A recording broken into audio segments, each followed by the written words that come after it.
안녕하십니까? 역사의 숨겨진 이면을 탐사하는 시간입니다. 우리는 제1차 세계대전을 어떻게 기억하고 있을까요? 아마 대부분의 사람들은 한 장면을 떠올릴 것입니다. 1914년 사라예보, 세르비아 민족주의 청년이 쏘아 올린 한 발의 총성. 오스트리아-헝가리 제국의 황태자 프란츠 페르디난트 대공의 암살 사건 말입니다.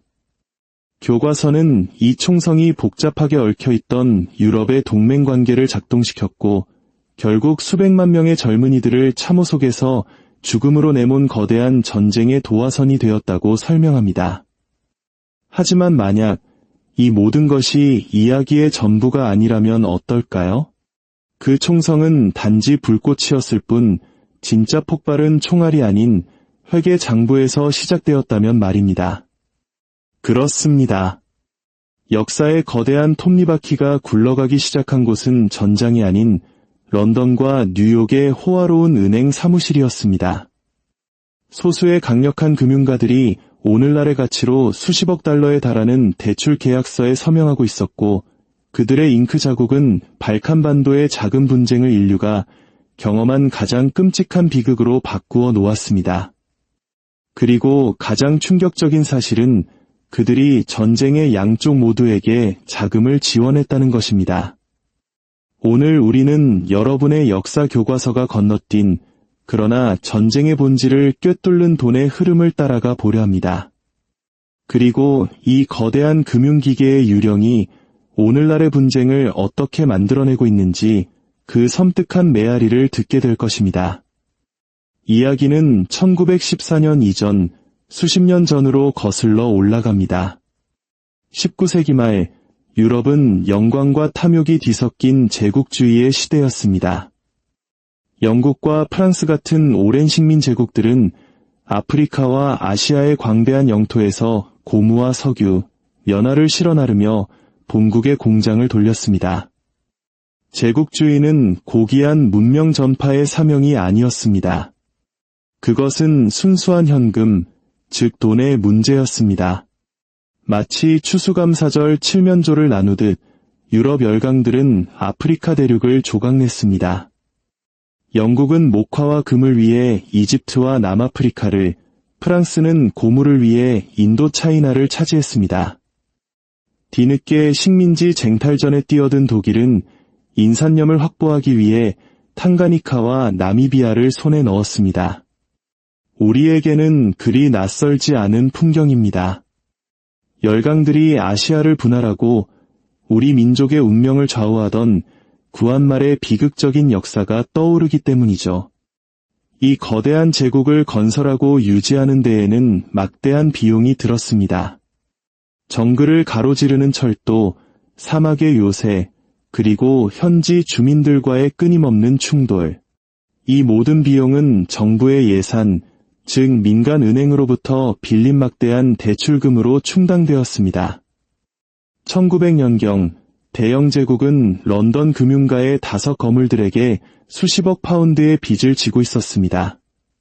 파리에서 빈까지 거대한 금융 네트워크를 구축한 로스차일드 가문, 아르헨티나의 채무 불이행 사태에서 간신히 회복한 베어링 브라더스, 그리고 사탕 가게에 들어선 아이처럼 유럽을 탐욕스럽게 바라보던 뉴욕의 J.P. 모건. 이들이 바로 제국에 보이지 않는 주인이었습니다. 그들의 대출은 미래의 식민지 세금을 담보로 이루어졌습니다. 제국은 사실상 거대한 현금 인출기로 전락한 셈입니다. 1871년에 통일을 이룬 신흥 강국 독일은 가장 큰 압박을 느꼈습니다. 해군 예산은 하늘 높은 줄 모르고 치솟았지만 토고 같은 식민지들은 겨우 현상 유지를 할 뿐이었습니다. 1913년 독일의 대외부채는 200억 마르크에 달했고 이 돈은 제국은행과 도이체방크 같은 민간은행을 통해 조달되었습니다. 러시아는 오스만 제국에 맞서기 위해 프랑스 은행들로부터 막대한 자금을 빌렸고 상트페테르부르크는 파리 금융가의 꼭두각시나 다름없었습니다. 이 모든 상황을 떠받치고 있던 것은 바로 근본이제였습니다. 1870년대 이후 주요 강대국들은 자국 통화의 가치를 금에 고정시켰습니다. 파운드, 마르크, 프랑 모두 정해진 양의 금으로 교환될 수 있었습니다. 이는 무역을 원활하게 했지만 동시에 보이지 않는 수갑이기도 했습니다. 금의 양은 유한했기 때문입니다. 전쟁, 기근, 무역 분쟁이 발생하면 금은 상처에서 흘러나오는 피처럼 국외로 유출되었고 이는 곧바로 통화 위기로 이어졌습니다. 1914년 영국은 남아프리카와 호주 식민지 덕분에 전 세계 금의 40%를 보유하고 있었습니다. 반면 독일 제국은행의 금고는 늘 불안할 정도로 비어 있었습니다. 1911년 모로코에서 아가디르 위기가 발생하자 사람들은 은행에서 금을 인출하기 시작했고 이자율은 치솟았으며 농부와 공장주들은 대출을 받을 수 없게 되었습니다. 황제의 해군 함대가 국가의 금 보유고를 바닥냈기 때문에 베를린의 빵집 주인이 대출을 받지 못하는 상황. 이는 고 식량 폭동과 실업률 급증으로 이어졌습니다. 제국의 지도자들이 내놓은 해결책은 단 하나, 더 많은 금을 확보하기 위해 더 많은 식민지를 차지하는 것이었습니다. 잔인한 제로섬 게임이 시작된 것입니다. 국가 간의 동맹은 단순한 악수가 아니었습니다. 비밀에 쌓인 금융계약이었습니다. 이탈리아는 오스트리아와 알바니아 영토를 넘겨받는 대가로 5천만 달러의 비밀 차관을 받고 연합국 편으로 돌아섰습니다. 사이크스-피코 협정은 전후 중동의 유전지대를 특정 강대국들이 차지하기 위해 오스만 제국의 영토를 조용히 나누는 약속이었습니다. 이것은 외교가 아니었습니다. 은행이 채권을 보증하는 전쟁 벤처 캐피탈이었습니다. 그리고 마침내 미국의 한 은행가가 무대 중앙으로 걸어 나옵니다. 그의 이름은 제이 피 모건 주니어. 그는 미국의 중립이라는 허울 좋은 명분을 돈의 힘으로 산산조각낸 월스트리트의 거인이었습니다. 1914년 전쟁이 발발했을 때 미국은 공식적으로 중립을 선언했습니다. 윌슨 대통령은 평화를 설교했지만 모건은 이익의 냄새를 맡았습니다. 그의 회사는 즉시 연합국의 개인 쇼핑 대리인이 되었습니다.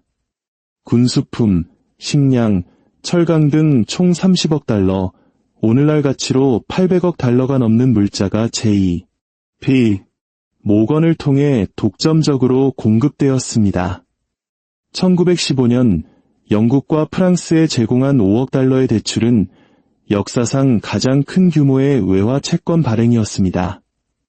국가의 주권이 거대한 자본의 힘 앞에 흔들리는 모습. 우리에게는 1997년 외환위기, 소위 IMF 시대의 고통스러운 기억을 떠올리게 합니다. 한 국가의 운명이 먼 나라, 금융가의 결정에 좌우될 수 있다는 냉혹한 현실을 말입니다. 모건은 윌슨 대통령에게 연합국이 패배하면 미국의 수출 경제가 붕괴할 것이라고 끈질기게 로비했습니다. 미국의 손은 이미 묶여 있었습니다. 모건이 대출금이 부도 처리된다면 이는 곧 미국 경제의 아마겟돈을 의미했습니다. 결국 1917년 미군 병사들은 민주주의 수호라는 명분뿐만 아니라 월스트리트의 회계장부를 지키기 위해 유럽의 전장으로 보내졌습니다. 독일은 오스만 제국을 통해 비밀리에 금을 수송하며 반격을 시도했지만 역부족이었습니다. 제국은행은 화폐를 미친 듯이 찍어냈고 초인플레이션의 망령이 독일을 뒤덮었습니다. 전쟁 비용은 총 280억 달러, 세금으로는 극히 일부만 충당되었고 나머지는 애국심에 호소하여 판매된 전쟁 채권으로 메워졌습니다. 할머니의 삼짓돈이 결국 모건과 로스차일드의 주머니를 채운 셈입니다. 전선의 병사들은 진흙과 동료의 죽음에 대한 편지를 썼지만 고향의 이사회실에서는 승리 대출을 축하하는 삼패인이 터졌습니다. 1600만 명이 사망하고 4개의 제국이 무너졌습니다. 하지만 이들을 올감했던 금융의 거미줄은 더욱 튼튼해졌습니다. 미국은 세계 최대의 채권국으로 부상했고, 런던은 금융 중심지의 왕좌를 내주었지만 여전히 막후에서 힘을 발휘했습니다. 1918년 총성이 멎었을 때 회계장부는 균형을 맞추지 못했습니다. 오히려 세상을 무너뜨렸습니다. 베르사유 조약은 평화 조약이 아니었습니다. 그것은 독일을 초인플레이션과 절망의 나락으로 떨어뜨리고 결국 히틀러라는 괴물을 탄생시킨 비디라는 함정이었습니다. 사라예보의 총알은 단지 구실에 불과했습니다. 진짜 전쟁은 영광보다 금을, 생명보다 대출을 우선시했던 은행의 금고 안에서 치러졌습니다.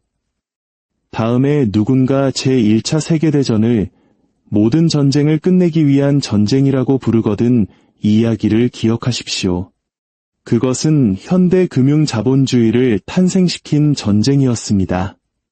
로스차일드와 모건은 총 한 발 쏘지 않았지만 그들의 펜 끝에서 그려진 잉크는 비참한 지도를 완성했습니다.